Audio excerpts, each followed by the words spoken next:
I mean, I'm not even really that into it right now. Probably, probably when I was like a teenager, like filming like skateboard stuff. Oh, you And skateboard too? Yeah, a little bit, not very well. Yeah. Yeah, but like when when we were younger, we always used to go around like skateboarding, and I used to like film with like those like little handy cameras and stuff. Oh, the old school, like the like little mini tapes, right? Yeah, the little high 8 video. That's sick as fuck, man. Yeah. Where are you from out here? Mm-mm. I'm from California. Oh shit, where Yeah. at? The Bay Area. You're from California Yeah, too, yeah, huh? Riverside. Riverside? South. Yeah, South. yeah. Yeah. What brought you out here? Stand up. That makes sense. Yeah. How long ago was that? 2018. Okay, so you came from Bay Area 2018, and then pandemic hit. When was pandemic? Pandemic was technically, it was 2020. So around March of 2020 was when the shutdown happened. So maybe I moved here 2019 because I was only doing stand up for a year before the pandemic. Okay.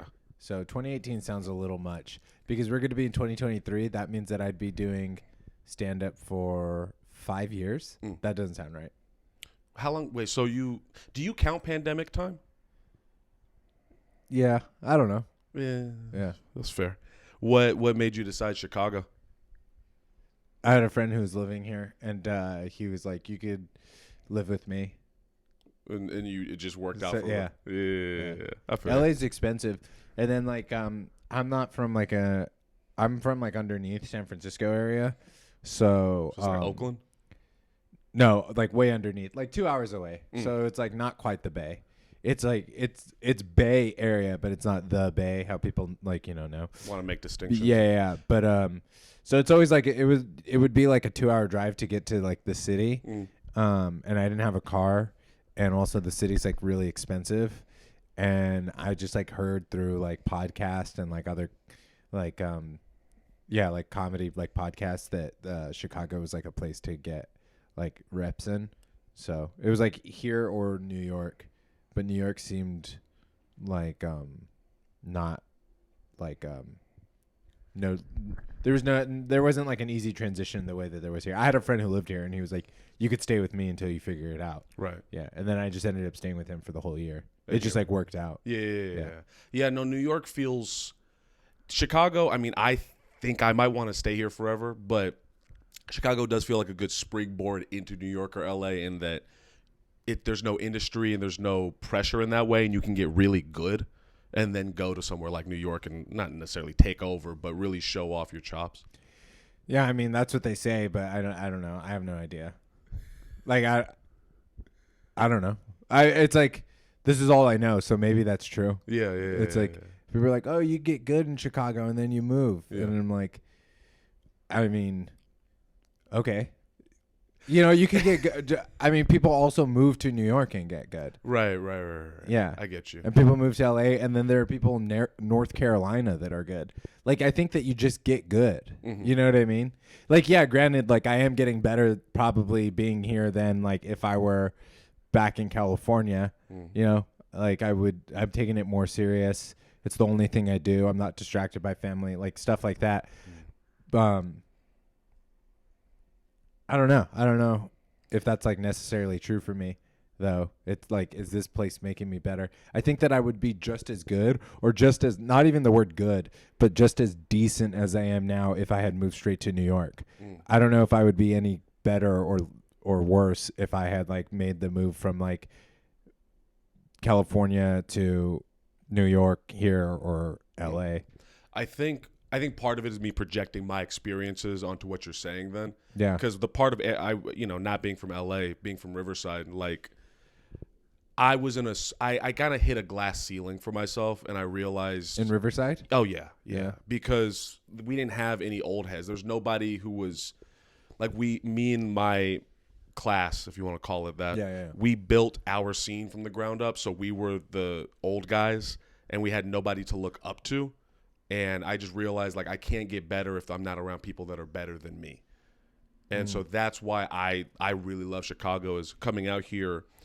It has shown me, like, other perspectives of comedy and other ways people approach it, including yours. I know I talked to you about this in the green room at some point, but I am fascinated by your style. You're off the cuff. You're very in the moment. Is how I would describe it. And I guess like, were you always like the funny guy? I feel like you've always been kind of quick, and your upbringing maybe isn't, I guess, encouraged that. You think that my upbringing hasn't encouraged? Has encouraged. Oh, yeah. Yeah. I was very encouraged to be myself, which was very, I was always like the funny person. Right. Yeah. And you grew up near Bay Area. A town called Salinas. So it's like, you know where Monterey is? Yeah. I grew up in like a really ag town. So it's like a small town. Most famous thing about it is like John Steinbeck is from there. So he like wrote books from there about Salinas. And it's just like, a lot of ag. But then it's what like is ag? Agriculture. Oh, okay. So it's like if you go to the grocery store, like all the lettuce and spinach, like in the back of the packages, it'll say like packaged in Salinas. Yeah. Nice. Yeah. Did your family was like, yeah, go do stand-up comedy, man? Yeah. They were like, when I was 8, my mom put me in like musical theater, like summer camp, you know, like day camp. Yeah. And essentially just like a form of like babysitting while she was like at work. And but like I continued to do it. Me and my sister both did it. My older sister, she's 3 years older than me, but I continued to do it. I really liked it. And then she did not like it. What, is she like more math sciencey? She was in a sports kind of. It's funny to say that because she is not an athlete now, and I am like much more of like an athletic person. I'm like very much into like exercise and using my body, and she is not. I'm making her sound lazy. No. She's just not. She's just like a mom, and she has kids and she's a husband. Regular human being. She's like a very like stereotypical like small town like. Yeah. She got married and she has kids and she's like really happy and she has a good job at a hospital, but like working out is not like something that sounds like fun or is like that important to her. But when we were younger, she was a boxer. She boxed for like, I don't know, from maybe like 10, 11 years old to like 15 or 16 maybe. And then she also like played soccer and tennis. And I want to say she was on the swim team or something. But yeah, she just did not like musical theater. Yeah. And she didn't like the people. And they didn't really like her. It's a vibe. Like theater and theater people have a certain vibe about them that I don't think everybody can click into. Well, I didn't really have that vibe either. I didn't really like, I mean, maybe when I was like younger, but then like I grew up and I realized I was like, you know, I started at 8 and then like when I turned like 10, I got really into like punk music and like stuff like that. But I was still into like theater and acting and, but I just didn't like the theater kids though. What was it about them that you weren't a fan of? I don't know when I was younger, but like in my teenage years, I probably didn't like that. Most of them came from money. Yeah, and so I had a little bit of like resentment towards people that like came from money, and yeah, I don't know why I didn't like them. I just didn't vibe with them very much. Like we got along, and like I'm, you know, like I wasn't like a black sheep, and people liked me and stuff, but it just wasn't like my vibe. Yeah. I get that. Yeah. I also stuck with it because early on I started to do I went from musical theater to doing like straight plays, but I was doing a lot. I was like playing the kid in like adult plays. So I was around a lot of adults, which was like much more of my crowd when I was younger. Like my best friend, my longest time friend, he's like, I met him when I was 12 and he was, I want to say he's like 8 years older than me or something like that. And I was like, he used to work at the Copy Mat and he made me a fake ID. So like when I was 12 years old, so I could get into a punk concert. Yeah. Yeah. So the fake ID just said I was like, I think it just said I was like a senior in high school, but I was like 12. So it said I was like 6 years older than I was. Did you still have the beard? When I was 12? Yeah, I don't know. Maybe no. I'm not that Mexican. Yeah. No, but I mean like, yeah, so I hung out with him and like he was in bands and then like my stepdad, he was in punk bands. So I hung around my stepdad a lot. That was around a lot of like older people that were into bands and stuff. So I was around older people. So that's why I stuck with like theater, because I was like with the older actors. Right. Because I think if I was like a teenager and I was doing like musicals, I would have not continued to do it. I really don't like that vibe. You definitely have a sense of self. You seem to have a sense of yourself, I guess. Yeah, I don't really think so as of lately.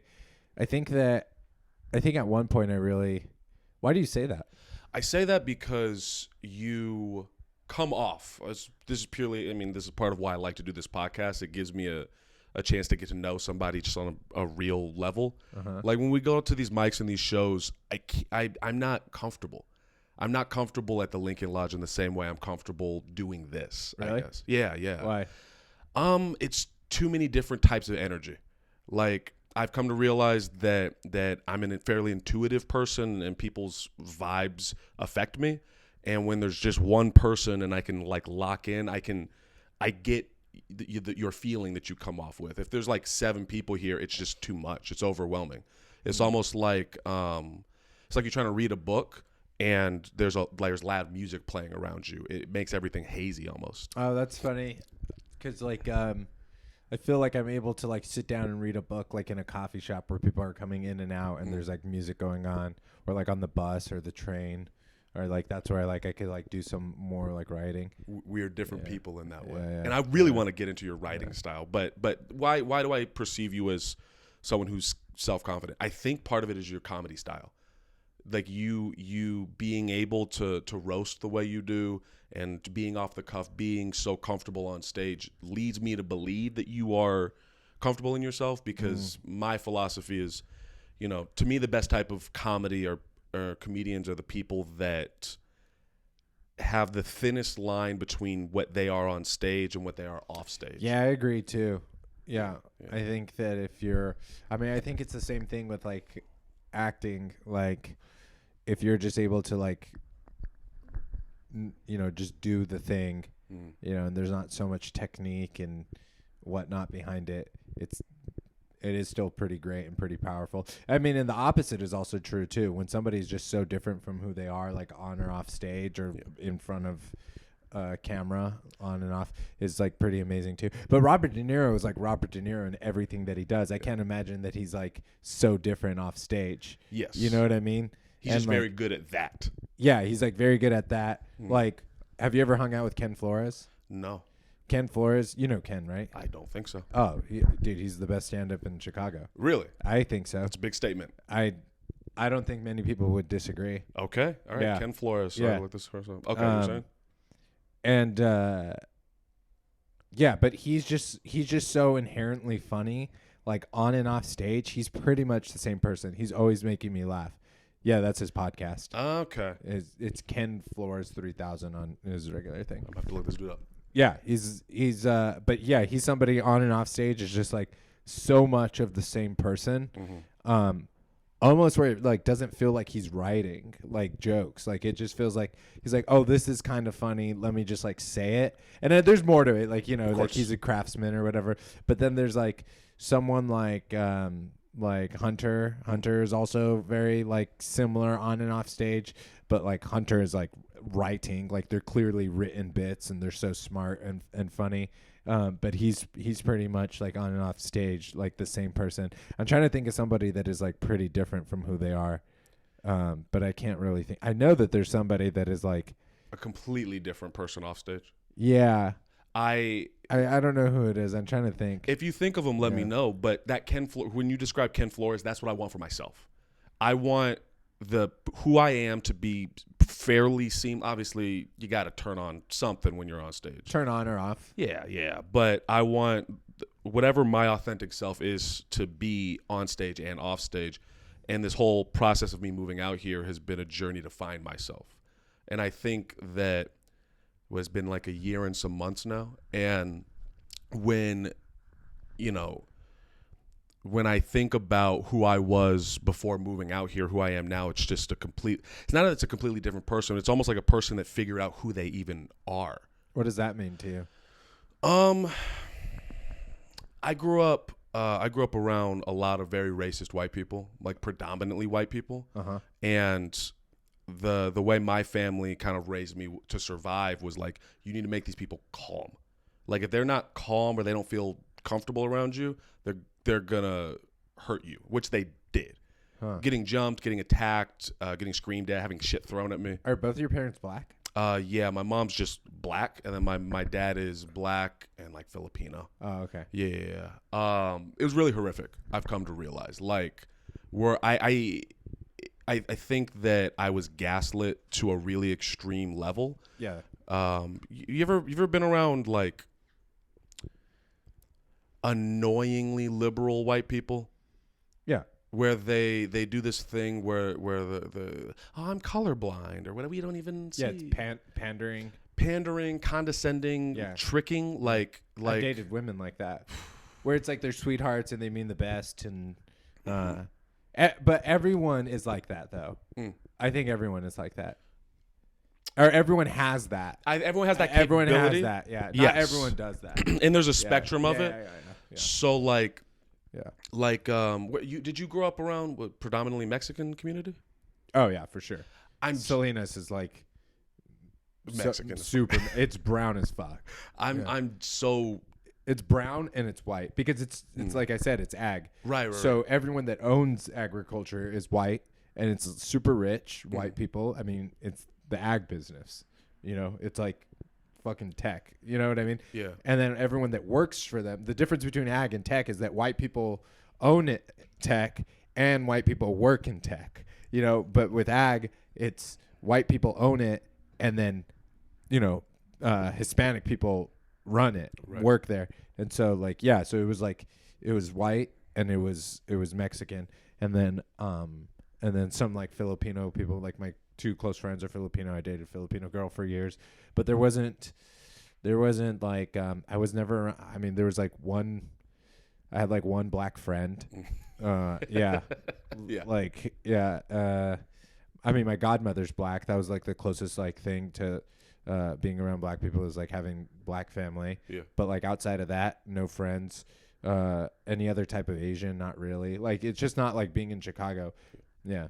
Yeah. It was all Mexican. Did you enjoy that being around predominantly Mexican people, or? Yeah. So moving out here, was that a culture shock for you? Yeah, it was crazy because I just thought that it was like going to be just like super diverse, and it was like the comedy scene is segregated as fuck. It's segregated, and it's like there's not real, like, especially like when it comes to like Hispanic comics or Mexican specifically, there's not many. Yeah. It's like, I mean, at my level, there's not, which says, so that's like one thing that like, okay, so like when it comes to like specifically Mexican comics, there's not a whole lot.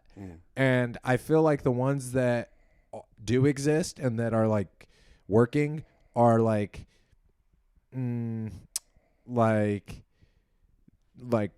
other things, you know? And then was it the dichotomy between big and successful versus doing nothing is deep. Yeah. And so I feel like if there's like five, I don't know, maybe like 4 levels, I'm like between like level like 2 and 3, and then there's like 4 and 5.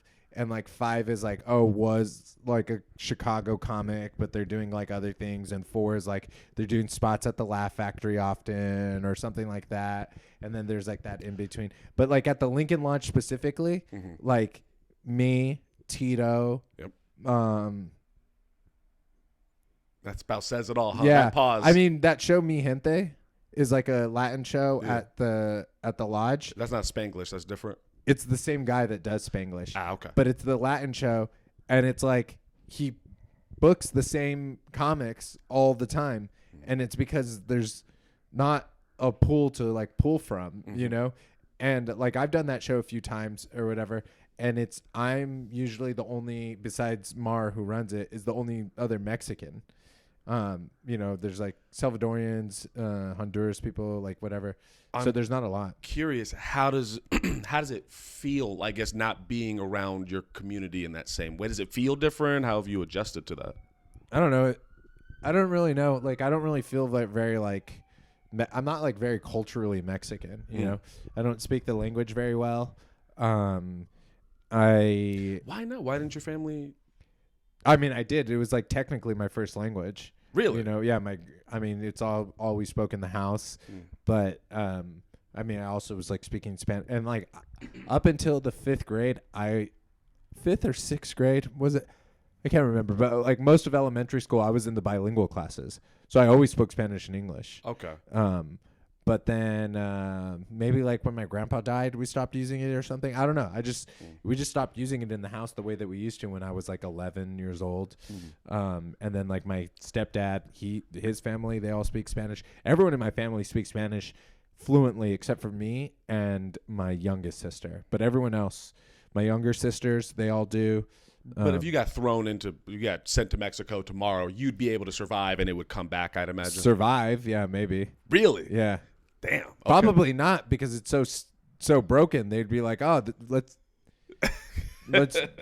kidnap him for ransom." Right. Yeah. You said earlier when I made the assumption that you seem kind of comfortable in yourself, you kind of implied that you weren't? I mean, no, I don't know if you said I'm comfortable with myself. I think you said a sense of who I am, like knowing who I am. That's different than being comfortable. Like I'm pretty comfortable with myself. How would you describe the difference? You could be uncomfortable in not knowing something, Okay. right? Yeah. So like I'm comfortable that I don't like that maybe I don't know who I am. Like that I'm like, oh, like I don't know how to put it into words, and I'm like okay with that sometimes more than I could tell you like, oh, this is who I am.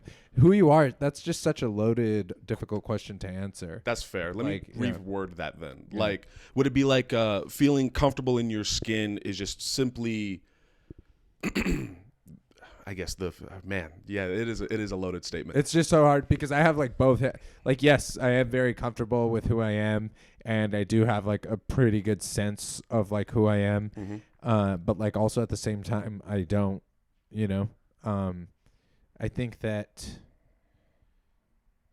Yeah, I don't. I tie a lot of the way that I like look at myself and gauge where I am in life, or like the way I tie it a lot to like where I am in stand up. And so I'm like, I think I have heard sometimes like, oh, you seem so comfortable, or like you have like a sense of like ease, who you are, or like, oh, you're very put together, or like things like that. And I'm like, oh, if those things were as true as like people think, that I would be a better stand up. Why don't you do you think you're a good stand up? I think I'm very okay. Okay. Also, okay. good is like let's define good. Okay. I would say someone who's just bare minimum good at stand up, not the greatest, doesn't need to be, I don't know, Eddie Murphy or whatever. Like a good stand up to me is someone who can go in most rooms, most situations, and not bomb and be like solid. Consistency. You know what it is? I think the word consistency is how I would connect to good. Are you consistent on stage? I'm consistent at the level I am, but you could be if you could shoot 10 baskets but attempt 100. Right. That's consistent, but is that good?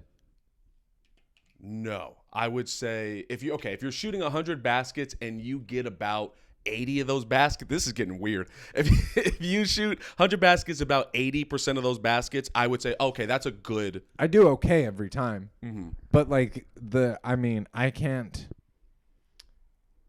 I don't know. Maybe let's say I've done on the low end 2 shows a week since the beginning of the year, and it's been somewhere in that range between 2 and sometimes at the most 5. Okay.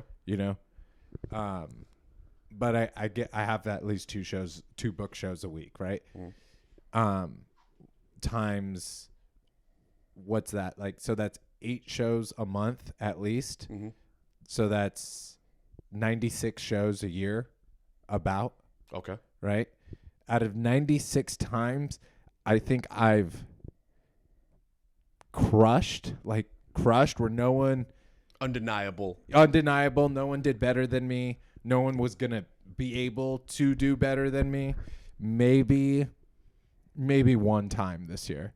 Was it the one at Lincoln Lodge where it was like raucous? It was in the Blue Room where you didn't even do any material, from what I remember. Which time was that? It was because that's most times. I do that a lot. That's what I want to get into, dude. But it was recent. It was recent. It was right before the mic, so I had to run the mic afterwards. It was loud. And I was in the dude. Blue Room. You were in the Blue Room where the mic is run. You came out and everyone was like, "Dude, fuck you." I guess you latched onto something with someone's relationship and you just never let it go the entire. Was this just recently? Recently. Oh yeah. That was a good set, but I wouldn't have said. I don't think I crushed. Really? But no, the show that I was thinking of was a show at the Laugh Factory. Okay, I was not there then. Yeah, Okay, yeah. That must have been a feeling. It was great. Crush at the Laugh Factory. Yeah, but also there was like, it was like just the bottom pit was full. You know, there were some people on the sides and stuff, but it wasn't like a Friday night. It was a Thursday night show. It was good. Yeah. But even then, see, like I'm like, you know, and then there's someone like I bring him up all the time, but like Ken Flores, who you have to see. I can't believe you don't know who he is. Consistently crush. Yeah. Consistently crushing. And people use that word a lot. Yeah. You know? And like, but an actual crush in my whole 4 years of doing stand up where I've like destroyed a room. I think maybe 3 times I could think of. Yeah. Yeah. Are you? So I don't think that's. I think that's like. I think that's somebody that's like maybe good, maybe. You know. I would describe it as good. It sounds like you. I mean. Yeah. Yeah. Good. Good. Yeah. Good. I think McDonald's is good. You know? Yeah. I know what you're saying, and I know I think that's what. I think what makes you good and what is going to make you excellent or great is the fact that you're not going to settle for good. You know, I don't know if you've ever been to like a mic. Yeah, that also could ruin you too. How so? I feel like I don't accept. You're a contrarian. What's that mean? It means you like to, not devil's advocate necessarily, but like you not argue, kind of debate. You seem to like debate. Maybe. Okay, you're saying. Yeah, I feel like I don't know. It could like ruin me. That like I don't accept. Oh, that I'm good. Maybe I don't know. I just don't. I think that I'm okay. And it fucking sucks because I feel like I should be great. Like I feel like at this point I should be like really good. Not 4 or 5 years? Not a year thing. It's not a year thing how long I've been doing it. It's a me thing. Okay. Like it's like I know that I'm like a real funny special person. And yeah, maybe it goes back to saying like, yeah, like I used to not really care what other people thought of me. Like I'm pretty comfortable in my skin. And not only comfortable in my skin, but like I used to really feel like special. Like I felt like unique. I brought something different to the table usually.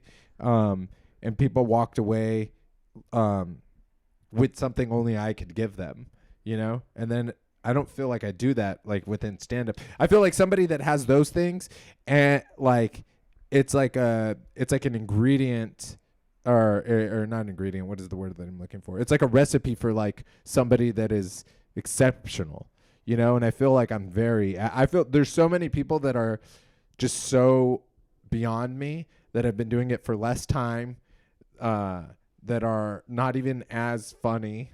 You know what I mean? Like there's just all these other things, but yeah, I just feel like I'm like, oh, what's going on? Like what? I feel like there's something stopping me from like reaching my next level, and I don't know what it is. But when did this click? When did you realize like, oh, it feels like I should be higher than this? When did that happen? Maybe mostly this year. Do you remember a particular moment, or was it just a gradual realization? I don't think I remember a particular moment when I like felt this. I think it's gradual, and I've been thinking about it more lately than before. Yeah. And then you're saying that so, okay, it sounds like with this issue, it is a solvable issue. It's just a matter of clicking into something new or trying something different. And we were talking about this whole, you're riffing and jumping to one topic and then just going off on it and not your material. Do you feel like that is affecting it? Like, do you feel like if you were better at staying focused on material, it would be better? Than like doing the crowd work stuff, you mean? Yeah, I think the crowd work is great. That's one of the reasons I enjoy watching you. Yeah. I guess it almost seems like I don't know. People or go ahead. Sorry. No, it seems like you almost get frustrated at how off the beaten path you go. That you don't have the ability to come back to your material, from what I gather. I think I'm okay at crowd work. Really? I just ask people what race they are and how long they've been together. Like, I'm not doing anything. And I'm not like, it's not like I don't know that much about like different cultures, so it's not like I'm pulling these smart witty comments. I'm like, oh, you're Indian and you're Pakistani, like, I'm like, oh, well, that's blah blah. Like, I don't know Indian people. I don't know, like, oh, you're Chinese and your wife is Irish. Like, I don't know. Like, I just don't know anything. So I'm not saying anything that clever. I'm like, oh, you're Chinese. Lucky Charm. Like, I'm not saying anything clever or whatever. And then so like that's but I'll ask like, what race are you? And I'll do stuff for that. And then I'm like, oh, how long have you guys been together? But it's not anything that you haven't seen before. It's like, how long you've been together, guys? And then the girl goes 5 years, and then I go, the guy didn't know. And you do that every time. People are like, oh, guys don't know. You're like, oh my God. And then you go on to the next person, and then you go on to the next person, and you're like, how long have you guys been together? And then the guy knows, and he's like, 8 years. And then you look at the first guy that didn't answer, and you just go, take notes, buddy. And then everyone laughs. I'm not saying anything. I'm not doing anything. And I do that for the entire room. And people are like, this guy's so good. And I'm like, I'm not doing anything. It's not like great crowd work. But so I'm just interviewing people. It's like, what the fuck? Like, but you do it in a way that is so fuck you. That's so likable. Like, okay, when I'm a likable person. Yeah, well, not right now. No, but you. Okay, like when I interview, when I do this, there's like an intensity, like a seriousness that comes from me. What, your stand-up? My vibe. Oh yeah, like you sound like you're like reporting the news. Right. Yeah, and that I have a sillier side that is neat. Sure. I'm learning about and figuring out. You present that on stage in a way that is so of ease, and so what you're doing is simple. Like, you're not doing anything. Yeah. Quotes, but are you in this shot? By the not way? at all. It's all on you, baby. That's so funny. I was like, that is such a wide angle camera for how close it is. It's a 360 wide angle. Yeah. Uh-huh. No, but you're not doing anything. But I think it goes back to what we were talking about before, the authenticity. This. If I were to do exactly what you just described, and I know I could do that, it wouldn't. Either it wouldn't work, or I would have to do something fake. I would have to click. Well, I am doing something fake. It's all fake. I don't care how long you've been together or what race you are. But the most real thing about the crowd work stuff that I do is that I get a little bit roasty. That's like my inherent nature. Okay. Like, that is like for sure the thing that is like my, like, that I'm most present, being really authentic, off the cuff with, is that I'm like roasting you. Right. But I'm not doing anything. But still, like, I'm not doing anything special. Like when it comes to crowd work, I'm just doing it. One, for sure, like, just doing it. And how many people do it in Chicago? Not very many. No. So people are like, so if 4 people are doing it in the scene, and great, like, that makes me look better in comparison. Because it's a small amount of people that are doing it. And then also, like, if those 4 people are doing it and going into their material, and I just do it for 15, 20 minutes, I've done a 25-minute set, and I've done it for 25 beginning to end. That's the longest I've ever done crowd work, not a single joke. If I'm doing it for 25 minutes, but, someone like Eric Emerson, who is great at crowd work, he's doing 25 minutes. He's going to do his material in between too, and he does it amazingly. like people might think that, wow, Gabe is so good at crowd work. It's like, no, I just do it longer. I'm not actually doing anything better. You know what I mean? Okay, then I have It's a just question. like another trick. How do you think you could improve the crowd work? Like, because you seem like you're not satisfied with it. Maybe if I were like a little bit more witty. Okay. Well, what constitutes as witty, I guess? Should I watch Eric Emerson? Yeah, he's great. Okay. Yeah, he's great. I think Eric Emerson has like great, unique comebacks. He has like a lot of callbacks into like he asks somebody something. He goes in and out of his material really well. Yeah. I mean, there's a lot of people that do crowd work, though. Yeah, well, when are good at it. When I go to the south side is when I see more crowd work. When I'm in the north side, I see a lot of people sticking directly to their jokes, and their jokes are clever or they're whatever. But like, I should do more south side shows. I love south side. Yeah, but I can't do a black room and ask everyone what race they are. True. You know what I mean? So, okay. So you, if in an ideal world, or what your goals are, is part of it is to get more witty, more clever about it, less base, I guess, less low hanging fruit. Yeah. Okay. And then for the writing, you were gonna say something? No, I was just like, also, it's just like all you see online is crowd work clips. Yeah. I just don't want to I don't want to be the thing that everyone. It's like, crowd work guy. What? But people do love it. It is interesting. I think it goes back to authenticity. It feels so. It feels like it's harder to do. Yeah, it's harder for me to write good jokes. I'm not a good joke writer. What is your process when you write? I don't know. Okay. I don't know. I've sit at a coffee shop forever and then just write. I'm sitting at a coffee shop. I'm drinking coffee. Man, writing is hard. I'm Really? gonna do it every day. That's how your mind works when you write? It's my mind not working. Interesting. That's not working. That's not doing anything. You're not doing anything. I think you're You're almost like the bus just passed by. You're just writing down regular ass thoughts. okay. All right. Well, a little bit of my process then. Yeah. I know you glanced over at this little whiteboard. Is that your thing? Part of it, yeah. So so what I do is, because I'm too self-serious, I take those serious topics or thoughts that I have, and then I try to expand out from them and then turn them into jokes. So I fucking talk about like not having my dad around all the time. Yeah. And then I was like, okay, well, what's another angle of that I don't normally think about? Okay, well, it'd be better to have my dad not be here than to be a piece of shit. Yeah. And then I expand from there, and with these little bubbles that you can see here, and then I turn them into jokes.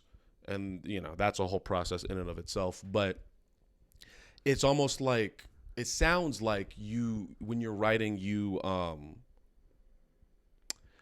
feel like you have to write about literally what is happening around you. That's what it sounds like. Am I getting that wrong? Yeah, I just don't know how to write. Huh. Would you ever want to like do a sit down, just writing session, just fuck around, or is that not? I write with some people sometimes. Okay. Yeah. Okay. Usually, like Ask Hunter, it's usually him having a bit and me being like, oh, this would be great if you added this to your bit. Are you and Hunter close? Yeah, he's like my best friend. Yeah. That makes sense. Yeah, he's good. He's great. I talked to him however many weeks ago, before we had the camera set up, and I think what I like about him, and it reminds me of you actually, is his bluntness. And I think part of that is fucking his Asperger's or whatever. Like he doesn't have the ability to filter. Mm-hmm. And I can see that in you. I think you have the ability to filter. You just don't. Yeah, I don't know. I don't think I'm not filtering or filtering. I don't know. Yeah. Even it's so funny. I'm not saying anything that anyone's like, oh wow, can't believe he didn't filter that.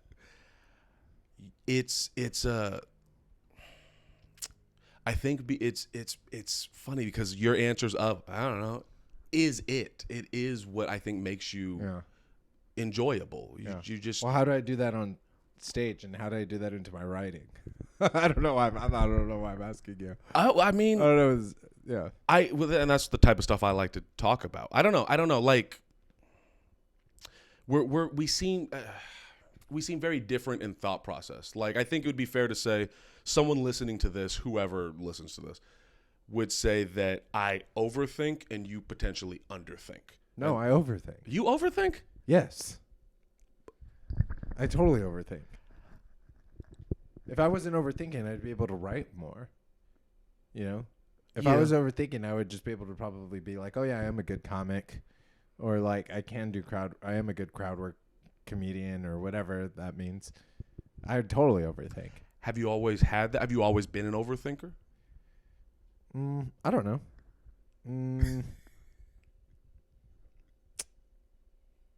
No. Okay. Yeah, I don't think so. Do you remember a point, and I feel like I'm asking a similar question before, but do you remember a point where that started to shift? Overthinking? Yeah. Oh shit. Okay. What are we at? About 41 minutes. We usually go 45 to an hour, depending on what's going on. When did I start overthinking?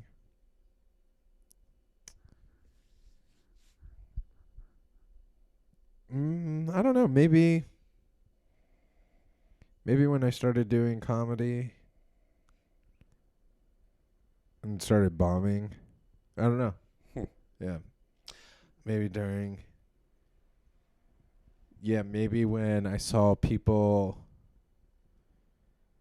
who I thought that I was just as funny as or funnier get more success. I started comparing. So then that's like maybe the question, when did I start comparing myself so much to people? That's where the overthinking came in, from like the comparison. Yeah. And I never used to compare myself so much, but I do it all the time. Too much. It's so exhausting. Yeah. And it makes me feel not good about myself.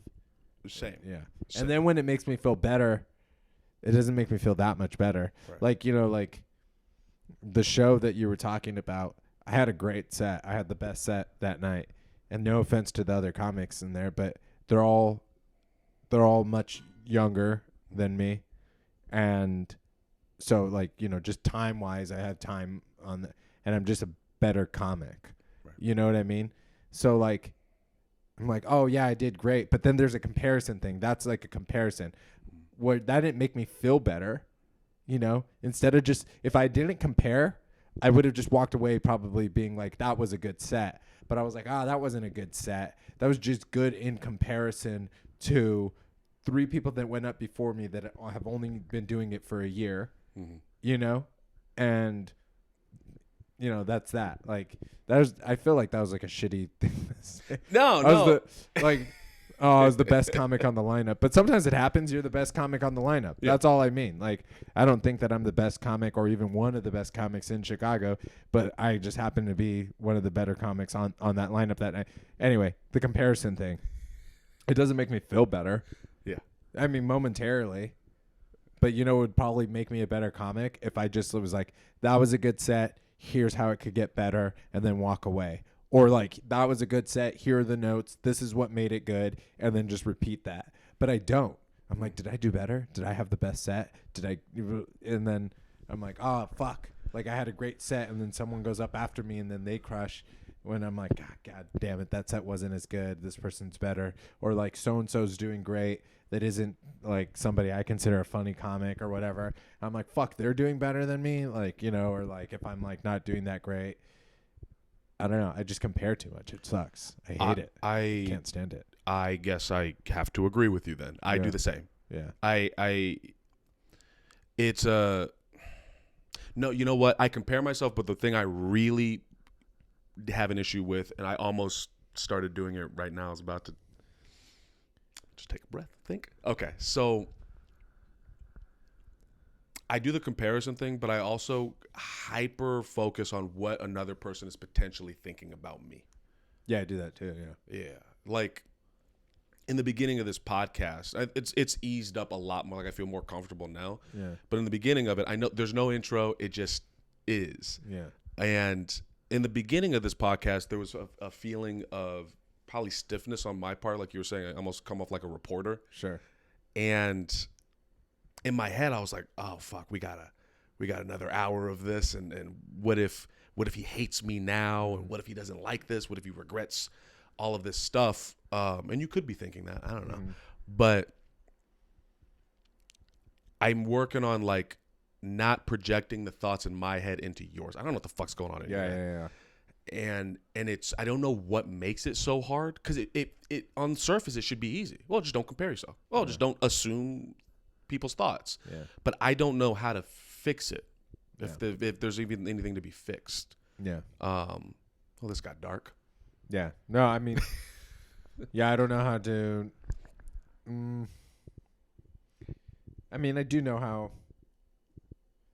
Confidence, acting with confidence, being able to like not attach identity to thoughts, which is like just like a practice, and there's like mindfulness. You said not attach identity to thoughts? Yeah. What do you mean? Well, if I'm like, oh, this person must think this of me, that's like, and it affects me, you know, and I have like an actual reaction to that, I'm identifying with that. And if I don't identify it and I just watch the thought, you know, thoughts are just, you know, television shows, you know what I mean? If I'm just watching them instead of thinking that I am them, you know, I'll have much easier time in life. Yeah, I know what you're talking about. The idea that like, you're not the voice in your head, you're the thing observing the voice in your head. Exactly.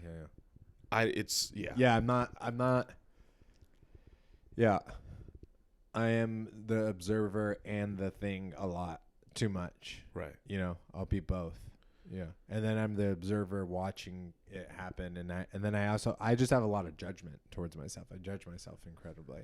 You know.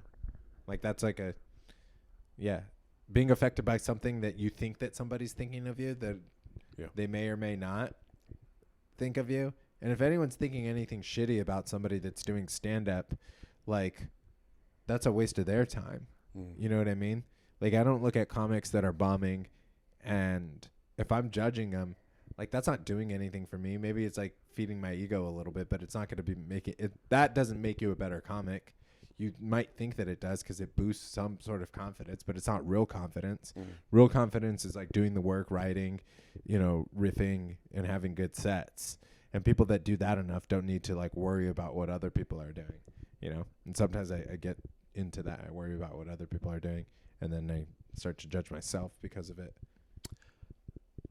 On a day-to-day basis, would you say you're a happy person? A day-to-day basis, happy? On average, would you say you're happy? Like you're happy with your life? I don't know. The word happy seems like happy seems like an action, you know? It's like asking, are you always running?